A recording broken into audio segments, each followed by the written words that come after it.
Good morning and welcome to the channel. We are back after our bathroom renovation.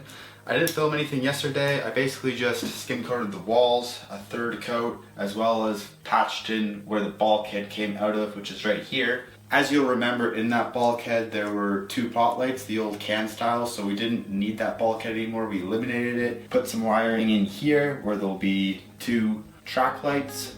Below those two track lights will be two vanities, one here, 32 inches each. So we took care of that. Today's episode we have to wait until this skim coat dries, so it'll probably be tomorrow when we can sand and prime everything, but we're gonna focus on the floor.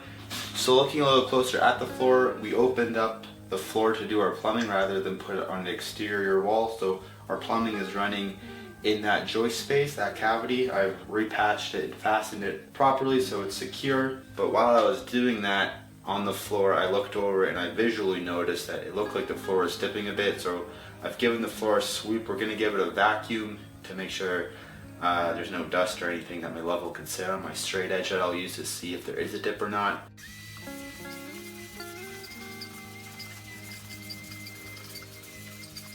Okay, that'll take care of the area where I did originally notice the dip, so we'll check that out. I did get some self-leveler, which we will be using probably almost regardless, because with that much of a dip, the click-it vinyl flooring we'll be going with, the groove and tongue isn't strong enough to keep flexing over time, and it'll eventually break off if there's not a consistent substrate underneath it to support it. The worst of it's right here.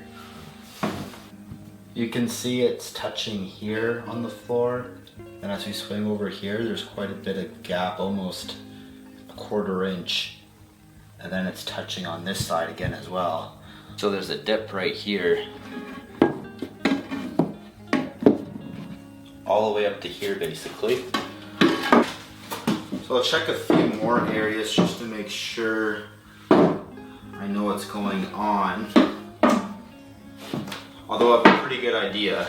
So what I think has happened is you can tell by where the nails are that there's a joist that those nails are fastened into through the subfloor into the joist to secure the subfloor. And probably what's happened is that either the joist has sagged over time, or they've crowned it the wrong way to begin with, or there's something else going on. Maybe it's not a true dimension like the other rough or other joists were. Regardless, there's a dip right where that joist is. So it's pretty isolated too right here, which is the middle of the floor, which will see a lot of traffic and movement, so we're going to take care of that. So to fill in that dip a little bit, I'll be using Floor Patch and Leveler Cement by Stonemason. I've never heard of that brand before, but I had limited options to choose from where I got it. So we'll use this, the polymer modified cement, which can be applied quite thin and still maintain a lot of structural compression integrity, which is what we need for a floor. So we'll mix some of this up, add it to that dip, and that should take care of it pretty quick. It's a fast setting compound, so I only have about 10 minutes of working time with it. So I want to make sure I only mix up as much as I'll be able to use in that 10 minutes. Okay, I gave the floor a bit of a wash actually, just because there was a lot of drywall mud on there, just to get that off, so there's nothing loose or interfering with the adhesion of the self-leveler. I basically just done what I need to fill, so I didn't wash the whole floor, just this patch here.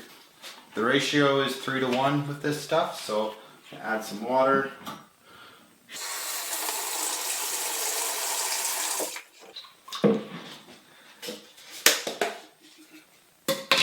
Add some coffee to myself. I'm actually going to put some water in my coffee cup. It's more of a controlled way of adding water. I'll put my respirator on too as I mix this stuff up, just because it's a polymer. Well, regardless, it's such a fine dust that you probably don't want it in your lungs.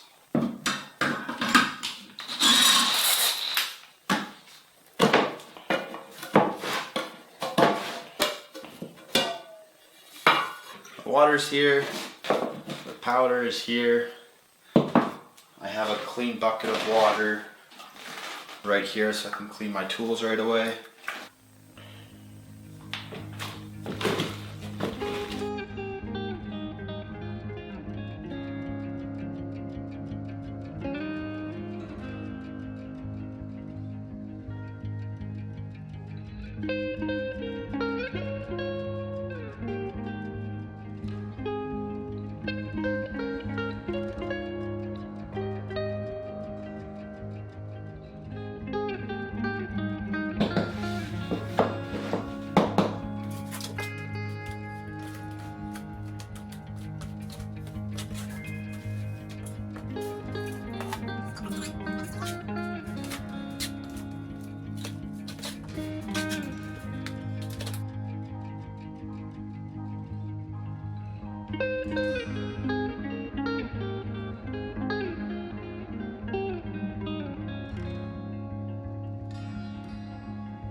Okay, that takes care of that. Pretty quick process. I guess the fine line is not building it up too high.